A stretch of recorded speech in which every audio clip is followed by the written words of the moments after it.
Hi everyone, and welcome to another webinar in the Rig Run Recovery Zone series. Today we're joined by Ben Dyer, a Cambridge rower. And if you're joining us live today, just a wee reminder, if you can just turn off your camera and mics just now, but if you've got any questions, pop them in the chat and we'll try to get to those at the end. The session is being recorded and it will be available on the Rig Run Recovery Zone website. So today we're joined by Ben. He's a former long distance runner who transitioned to rowing while studying at Cambridge.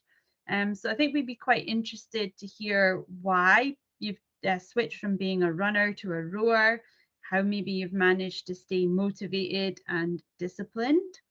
And Ben also has Crohn's disease, so I'm sure he'll explain a little bit more to us about what that is and maybe how this has impacted his training and his rowing performance. I think we'd all be really interested to hear that. So I'm just going to hand over to you now, Ben. Thank you.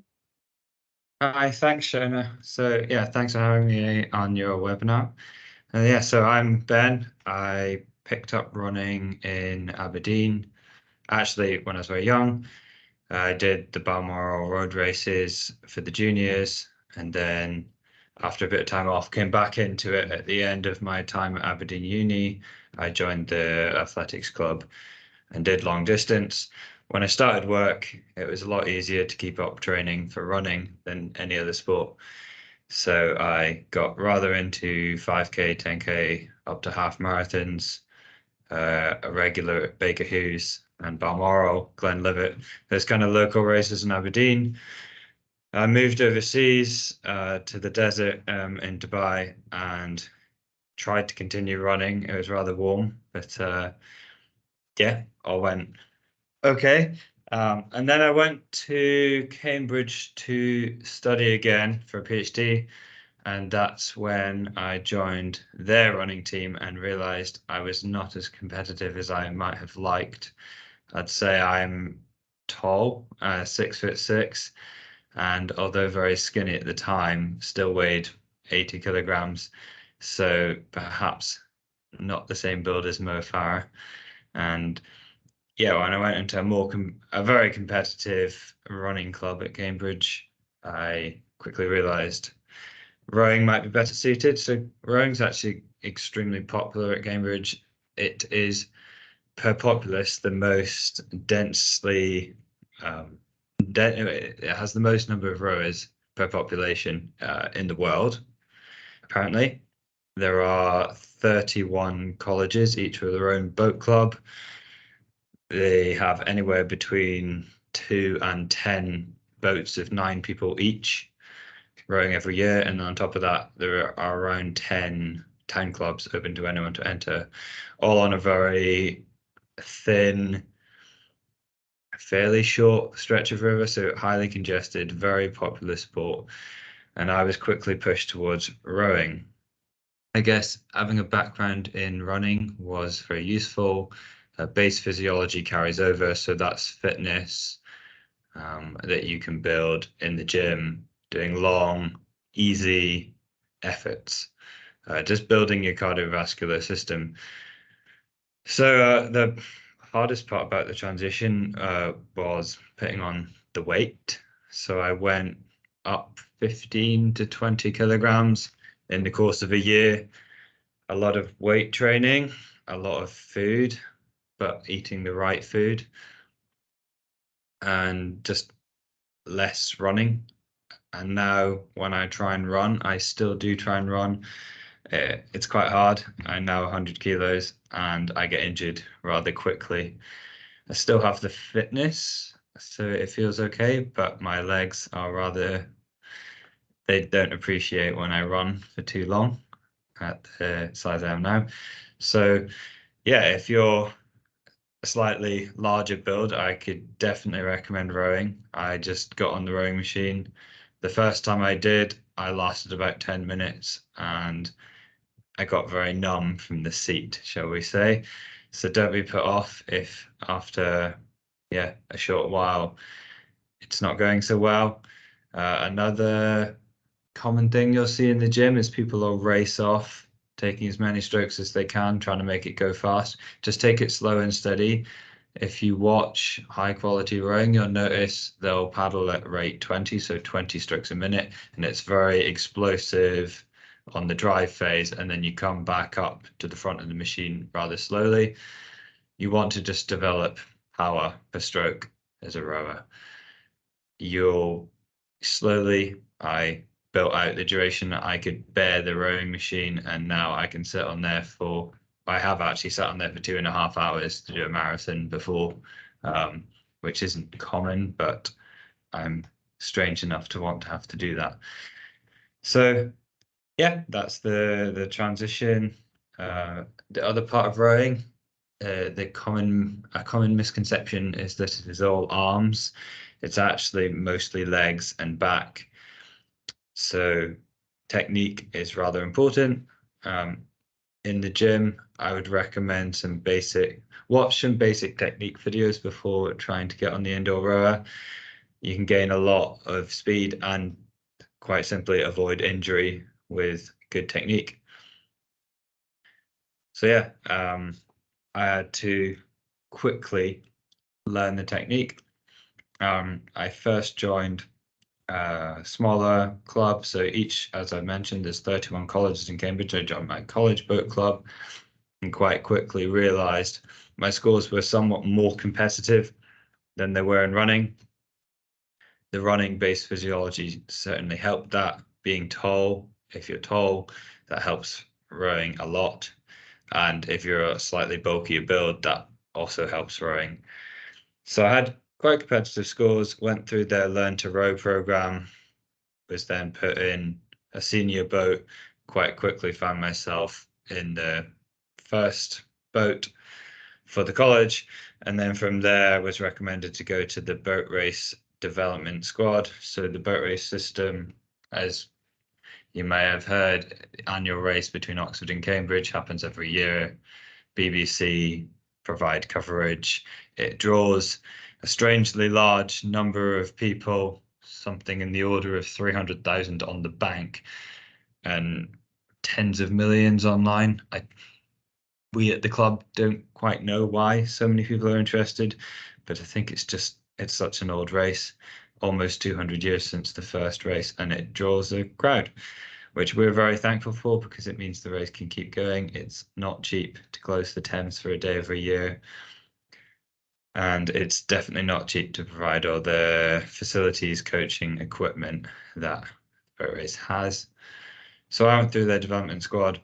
That was after 9 months of rowing, partly just because I had the fitness and the technique could be taught. And then I spent 3 very long years fighting my way through the squad. It's a competitive squad, the boat race squad, so they can only take 20 people.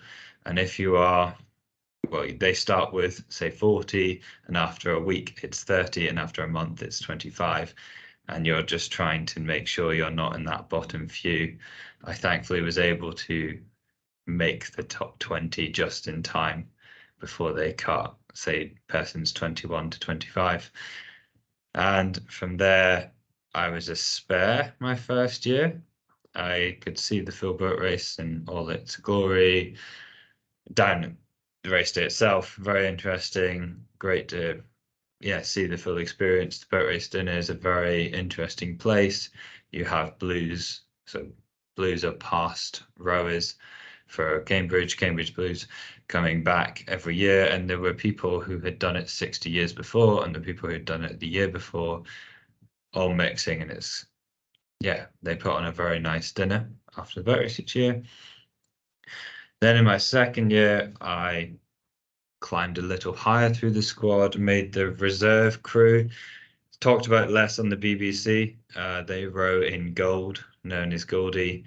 So if you see some bright yellow kit, if you're ever watching the boat race, that's what that's all about. So as in the reserve crew, unfortunately, that was the COVID year, so that was cancelled just 2 weeks before the race, and then went into a very strange season where we were battling COVID restrictions and training at home. But it in the end turned out okay for me, and that was my third year. I stepped up into the top boat, which is the one, yeah, that gets all the coverage on BBC. That was interesting in itself. We got an exemption from the government to train, but only a small number of us. So we were allowed to train in under a government exemption, and did our boat race behind closed doors in Ely, which is the only the second time the boat race has been in Ely in 200 years. They did it in 1945 because of the war. So yeah, I returned to Ely, which was unique in itself. A straight course means more of a drag race, because in rowing, once a boat's ahead, it's quite easy to stay ahead.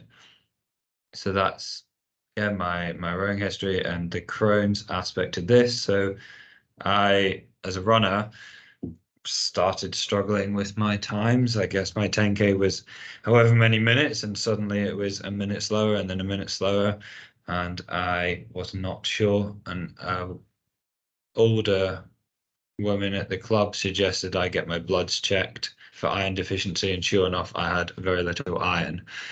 So I got an iron infusion, and suddenly my running times are back to where they are, and I'm all happy and everything's great.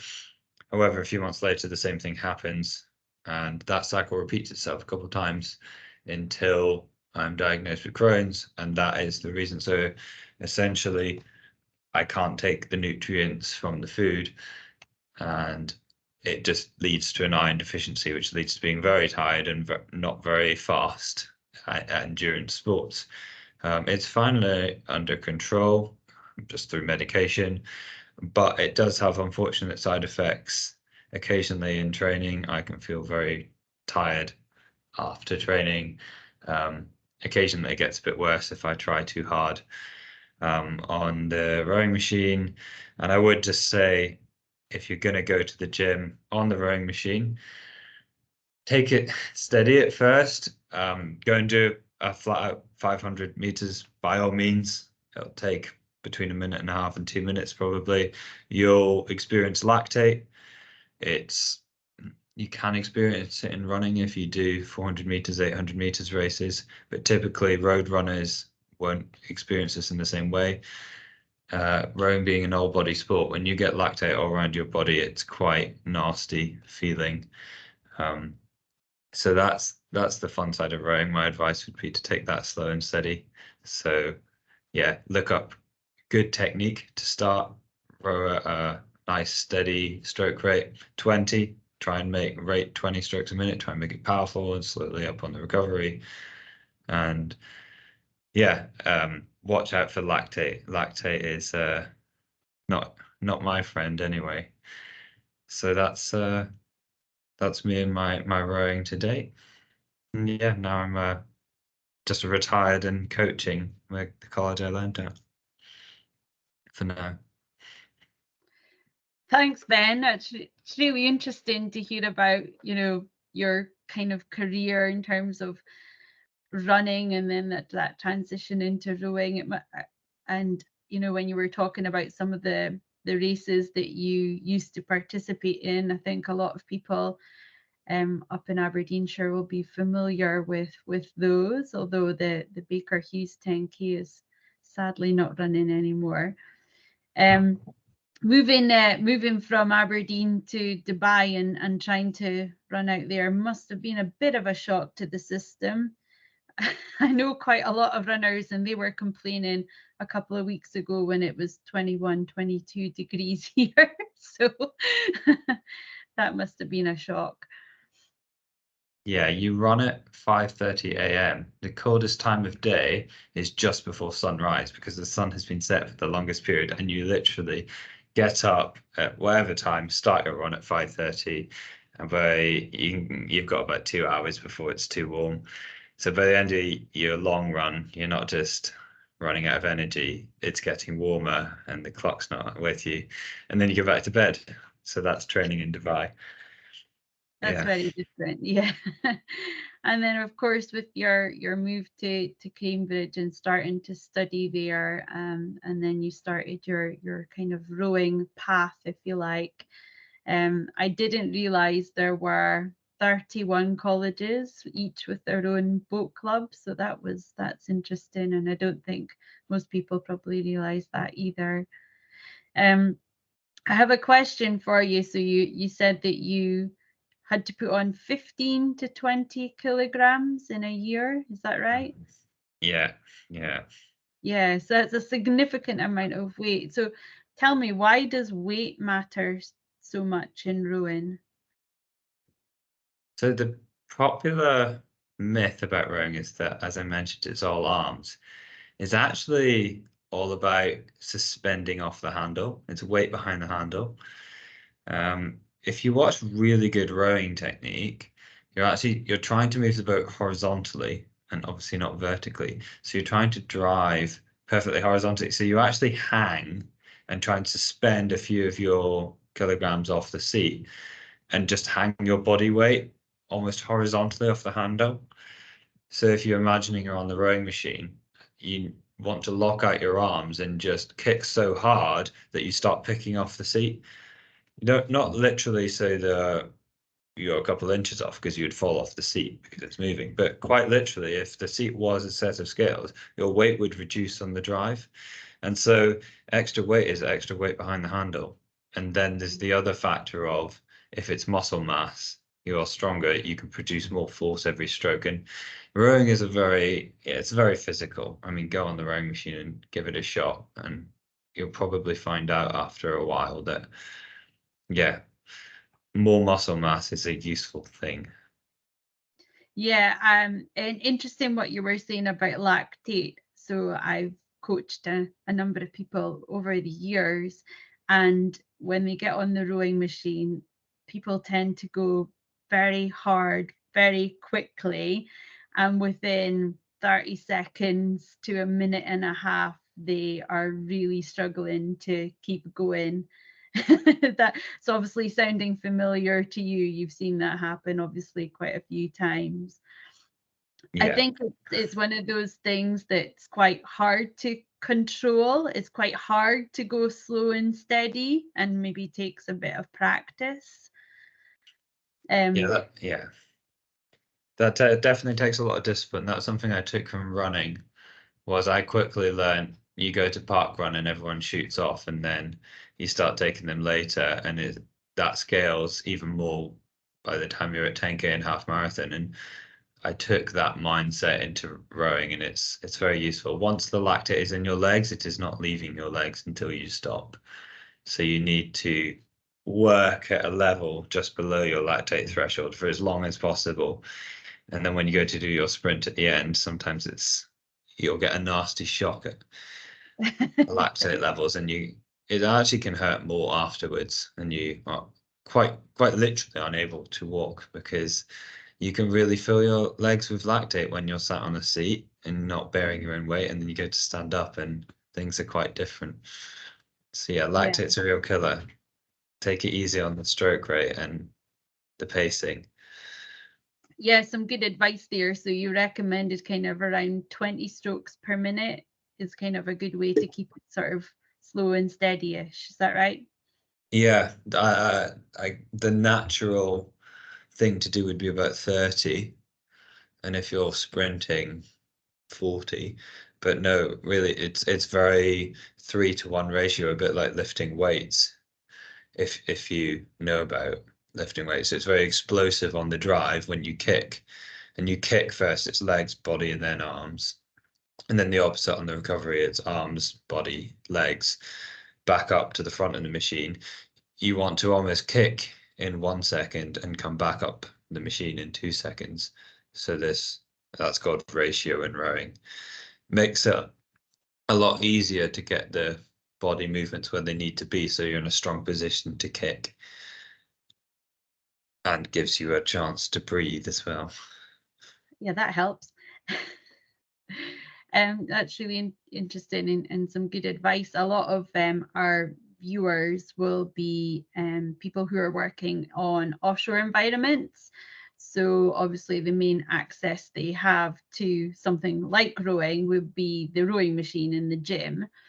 And mostly those will be concept 2 rowers, I imagine. So do you have any specific advice for people who are using those particular types of machines? Yeah, the Concept 2 is the go-to machine. It's the one the GB team use it, Boas use it. It's everywhere in every gym because they're so easy to maintain, I guess. Advice, yeah, taking it slow and steady. You want to just build out duration, being comfortable on the machine. It depends what you want. If you want to build general fitness, just build out duration. Try and control the rate around 20 and try and build out how long can you go for? 10 minutes? Can you push that out to 20 minutes? Can you do 2 or 3 sets of 20 minutes? You might need some mental concentration to do so. Look up some technique videos, but I would say slowly build out your volume at a sensible level. You'll build base fitness, and then when you go to do your harder stuff, you'll find your harder scores are better.